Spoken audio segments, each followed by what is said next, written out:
Every time one of these tragic shootings happens, everybody's at each other's throats about which side did it, but we're missing a broader pattern in America. This was another young white dude who's in his 20s. We have seen this pattern accelerating over the past decade. The same day Charlie Kirk was shot, the same exact time, there was a neo-Nazi who shot up a school in Colorado.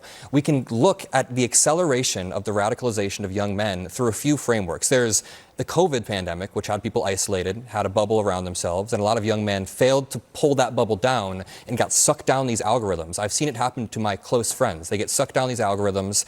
We have foreign actors trying to sow chaos in America, sow division. How much does Putin salivate when he sees us at each other's throats? Then we have domestic actors, people like Elon Musk, riling it up. So all of these factors, wait, hold up, Ben. All of these factors come together to create this pattern that we see of young men in my age range committing these shootings. And if you want to sit here and go back and forth, tit for tat, I can say Dylan Roof, Robert Bowers, John Earnest, none of these were black people, none of these were trans people, none of these were even Democrats. These were neo-Nazis who had things carved into their guns. You can sit here and muddy the waters, but you are just lying. I just don't want innocent people to die. Sue me for that. Then maybe tell Trump to tone down his rhetoric. If you think this is Trump, this is exactly, you literally just. What's up, everybody? Adam Mockler here. This is by far the most heated CNN debate I've done yet, and I want you guys to watch until the end because I try to bring in some unique points throughout Ben Ferguson's MAGA chaos. The guy that I'm about to debate is Ted Cruz's podcast co-host, so you see where the brain rot drips in from. But just once again, watch until the end. Make sure you drop a like and subscribe to the feed, and I'll see you guys later. New York, let's get right to what America's talking about. Justice may not be blind after all, especially when the president's enemies are in the line of sight. The feds are said to be nearing a decision on charges against James Comey, accusing him of lying to Congress on the handling of the Russia investigation. The former FBI director has long said that he testified truthfully. The testimony happened back in 2020. And since the law requires any charge within 5 years, the DOJ now only has literally a few days before that deadline expires. But here's the important fine print in all of this. This is coming after Donald Trump publicly demanded that his attorney general charge Comey and other political rivals. Now, it's important to note, this is the same district in which Trump said that he fired a prosecutor for failing to find enough evidence against Letitia James, the attorney general in New York. Now, it's being run by one of Trump's former lawyers who has never prosecuted a case. Donald Trump literally has had a mugshot because of the witch hunt against him. But again, don't respond to my point. I am. Yeah. James Comey, and one of the things I think people very clearly, if you watch him in his own words, he's very proud of the politicalization of what he did to attack Donald Trump. A great example was him grandstanding when he was sitting there on a forum talking about, I sent a couple FBI agents into the White House because I could, and the Trump administration didn't know what protocol was, so I took advantage of their ignorance or trust to go after General Flynn, to try to go after Donald Trump and get something on Donald Trump. I like how Ben tried to invoke Trump's mugshot as some sort of proof or some sort of way to handwave this, which you're conceding in that they are politicizing the government. You're not even denying, neither the conservatives on this panel are denying that Trump is politicizing the government. You just invoke Trump's mugshot. No, I didn't. I said that. Is there a single, can you show me a tweet from Biden asking his DOJ or asking his attorney general? So there's no tweet from Biden asking his attorney general to Joe directly Biden go didn't after tweet, but he also didn't president. Is there any line from President Biden saying go after these three people? If you can't point that to me, then you invoking Trump's mugshot is trying to both sides this when this is a clear weaponization of the DOJ. What Biden did, he wrote a letter going after parents in Virginia and putting them on an FBI watch list. He went after Catholics. You can't point me to a single example of Biden or the IRS when they went after people. Let's just back up a second. This is the first time we've heard this. Let me finish what I'm saying. So Trump ran an entire campaign talking about this. The Americans voted for this. So Americans were sick and tired of a radical FBI that went after. Let me ask you a question. 100%. So this is not a surprise that we're sitting here. Hunter Biden was being investigated during Biden's term. Do you think Don Jr. would ever be investigated by Pam Bondi? Absolutely not. Absolutely not. Wait, hold on. If he did a crime, I think, yeah. No, he would not. By the way, Donald Trump Jr. The Biden crime family. You know that's not true. Wait, let's be clear. Let's be clear about Hunter Biden and what Hunter Biden did. If that wasn't the question. Sitting on the board of Burisma right now and was taking massive amounts of money, I have no doubt. Again, I actually think that laws matter. One second. Hold on one second. It's just too many people talking at one time. For an entire week, conservatives at this table and across the country argued that Jimmy Kimmel's suspension was solely a business decision by ABC and not at all influenced by the government. And then Donald Trump wiped it away. He again threatened ABC for bringing Kimmel back, and now his vice president is contradicting that, claiming that the administration's threats are all just a joke. Well, people will say as well, didn't the FCC commissioner put a tweet out that said something bad? Well, compare that, the FCC commissioner making a joke on social media. What is the government action that the Trump administration has engaged in to kick Jimmy Kimmel or anybody else off the air? Zero. What government pressure have we brought to bear to tell people that they're not allowed to speak their mind? Zero. We believe in free speech in the Trump administration. We are fighting every single day to protect it. Now, before we discuss, it's worth noting that Kimmel's return scored 3 times his average viewership on TV and 15 million views on YouTube. That's a lot of people, perhaps some Sinclair and Nexstar subscribers, but I can't imagine that the vice president is not aware of what actually happened here. This is the delusion of this conversation. He literally said that he was killed by somebody that was in MAGA. That was a lie. We knew that wasn't true. And he refused to apologize. Let me ask you real men with integrity walk out there and say, I'm sorry. I'm sorry. So has Don Jr. and Elon Musk and Senator Mike Lee apologized for saying that the Minnesota shooter was on the left? I don't know if they have or not. Okay, they haven't. They have not. So my point is, case, it's the exact same thing. I'm okay with that. But Jimmy Kimmel, I think you can agree, this was a bigger issue at the moment. It got more attention.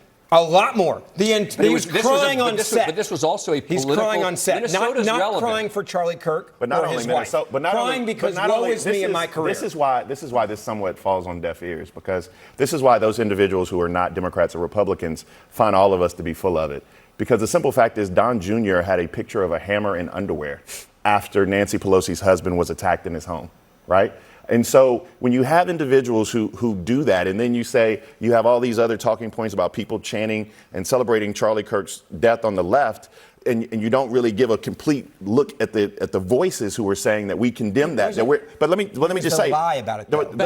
But if you want to talk about the lie, I mean, look at everybody on Fox News who lied about 2016. I mean, is that the barometer? Let me give Adam a second. I agree with Bakari. We should look at the full picture. If you want to talk about Erica Kirk, she said she doesn't hate the other side. Then Donald Trump came on stage right after and said, I do hate my opponents. This is the president of the United States, not some comedian. And by the way, it is so incredibly clear that Trump is pulling every lever possible to make sure that everybody consolidates around him ideologically, whether it's with Jimmy Kimmel being pulled off the air, whether it's with Comey. I mean, I did the research. Donald Trump's priorities are so off that he has mentioned Comey on his Truth Social 2,042 times. Yeah, how many times do you think he's mentioned? How many times has he mentioned inflation? How many times has he mentioned inflation? Well, when you fix inflation, you don't have to mention it. He did not fix it, and he's mentioned it. He's mentioned it half as many times as Comey. You're just wrong. He's mentioned inflation half as many times as Comey on his Truth because Social. He actually because works his priorities on it. lie in petty vengeances. Ben, let me finish. Go back. His priorities lie. We're talking about inflation right now, not about Jimmy Kimmel. I'm just letting him finish his point. Then we got to. I'm just trying to say Donald Trump's priorities lie in petty vengeances, going after Comey, going after Kimmel, and he's not fixing this tariff media. Right now, unemployment is up. Is the economy good or bad right now? We're going to leave it there. Tariffs are making it worse. All right, next for us, the president introduces a new renovation at the White House, and this one trolls his predecessor. Tonight, the People's House now has a trolling hall. The White House revealed a new presidential walk of fame with photos of presidents in order. But if you look closely, there is one particular president missing, or rather represented by something other than his face. Instead of a photo of President Biden, there is a photo of an auto pen. Hilarious, I suppose. I mean, I don't know. I'm looking forward to the auto pen responding to this, by the way. Feels very beneath the office, but I guess go for it. True or false, the auto pen signed more things under Joe Biden's last year in office than Joe Biden signed. I mean, is it really trolling if it's true? Doesn't Trump use the auto pen as well? I promise you, when it comes to pardons and clemencies, it's going to be his own signature. Like, he actually shows up for work and doesn't take naps in the middle of the day. He had a 4-hour work day. Let me just tell you, his own team said. I will only vote for the Democratic candidate in 2028 that removes Trump's presidential portraits and replaces them with photos of him and Epstein. So many photos of him and Epstein. More photos than me and my own grandparents, I feel like. It's just Trump I'm and still Epstein looking forward to the over auto pin responding to the outrage over the auto pin. I'm I think excited everyone has about to it. listen to Kimmel and just like take the joke. I mean, it's funny. We got to laugh. And frankly, there have been Democrat presidents that have had way more offensive things Like that what? are beneath the office. Like what? Name one. Monica? I mean, But he just The blue dress? mentioned Jeffrey Epstein. So look, my only point is that this is beneath the office. And I just remember back in something that I actually can remember when Republicans on Fox News and everywhere else were completely outraged about Barack Obama wearing a tan suit or having a selfie stick. This is how far we've fallen. Now we have somebody who actually has decorated the halls of the White House, making a joke. I mean, I just find. Hold on. Did they or did they not put Hunter Biden art in the White House? They did. Wasn't there a And it TikTok made the money, the influencer value of the art running go around up. So doing let's, and then they I'm sold sorry, said art. So let's dial that back a little If bit. Biden would have hung up Trump's mugshot as a joke, you would be like curled up in a ball crying, saying nothing like this has ever happened. I would have in the said I would history of life. expect that. No, you would not be okay with that. You would say this is beneath the presidency. But the broader point is, why is Donald Trump still going after these petty grievances and all of these not a insane grievance. things? I think they're just when the having fun. economy is I think they're just having fun. Yeah. We got bigger problems. Why are we so upset about it? I mean, I think maybe that's the point. We have bigger problems. And I the mean, fact is, you're all, we have you're all a lot taking of the bigger bait. Who problems wants in you to this be talking country. about this? It is. You have to taking admit. this- You have to admit. If you're just walking through and you saw that, it's a little Look, funny. it's both things. It's both kind of hilarious and kind of appalling, right? I mean, like agree. at the same time, like it is funny. As I I laugh. watched it happen, I'm like, that's He actually. can, I will that's say this, he actually can kind of fix funny. it. If Trump buys a Hunter Biden picture and puts it in between, then it'll be bipartisan. I'm just so sick of everything being a joke, whether it's Trump like tweeting directly at Pam Bondi saying something, or whether it's Trump I saying assure he you wants right now we ABC. need more jokes than All of ever, this my is friend. A joke. Well, that's why but that's why Jimmy Kimmel's The back. president's words mean nothing right now. The president's words mean nothing. This is a man who sets deadlines, blows through those deadlines. This is a man who makes. You're reaching way too far, bro. It's I'm not a reaching pin it far picture. at all. It's pretty funny. The president's words mean nothing, and we sit here and Right. laugh as he. Yeah. All right, everybody, thank you very much. We'll be back in a moment. Another day, another act of political violence in America, and another round of the blame game. A sniper opening fire at an ICE facility in Texas, killing one detainee and hurting two others. The suspect died after turning the gun on himself. Now, not long after, the FBI director published images of shell casings with the words anti-ICE written in blue. Also, not long after the shooting, the political lines were drawn. You don't have to agree with my immigration policies. You don't have to agree with Donald Trump's immigration policies. But if your political rhetoric encourages violence against our law enforcement, you can go straight to hell, and you have no place in the political conversation of the United States of America. So, look, this is extremely disturbing that there's another one of these types of shootings. I think we've got to deal with this as a country, first of all. But I also, just for starters, I'm curious, how does it help to have the vice president say that? Because the third one in Texas. I mean, if you know people that work in law enforcement, my family does. I know ICE agents in Texas. This is the third attack we've seen in Texas, in the same district as the man in charge today was saying. Like, this is the second time he's had to have a press conference today. Who was killed today? Who was killed today? So you're saying since it That's wasn't. not what I'm at. No. So you're saying since it wasn't, it was innocent people that were killed today. Don't put words in my mouth. No, you asked a question. I'm answering your question. Who was killed today? You're saying since it wasn't ICE agents that were killed, that therefore that's it's not a what null and void conversation? No, that's not what I'm saying at Are all. you And that's kidding me? that's gaslighting. I'm asking you a simple question because when JD Vance went up there, and when you're coming not up a here, good argument from you. First of all, I am innocent people got shot today, and you're like, well, it wasn't ICE agents that got That's shot. not what I'm saying. I'm saying that the division that you all are sowing in this country. I'm not sowing anything. I'm saying protect all law enforcement. Because of the simple fact, yes, protect Gavin all. Newsom went on TV last night. I don't like Gavin Newsom, so I condemn him. You know, every time one of these tragic I don't care shootings. for Gavin Newsom. Every time one of these tragic shootings happens, everybody's at each other's throats about which side did it, but we're missing a broader pattern in America. This was another young white dude who's in his 20s. We have seen this pattern accelerating over the past decade. The same day Charlie Kirk was shot, the same exact time, there was a neo-Nazi who shot up a school in Colorado. We can look at the acceleration of the radicalization of young men through a few frameworks. There's the COVID pandemic, which had people isolated, had a bubble around themselves, and a lot of young men failed to pull that bubble down and got sucked down these algorithms. I've seen it happen to my close friends. They get sucked down these algorithms.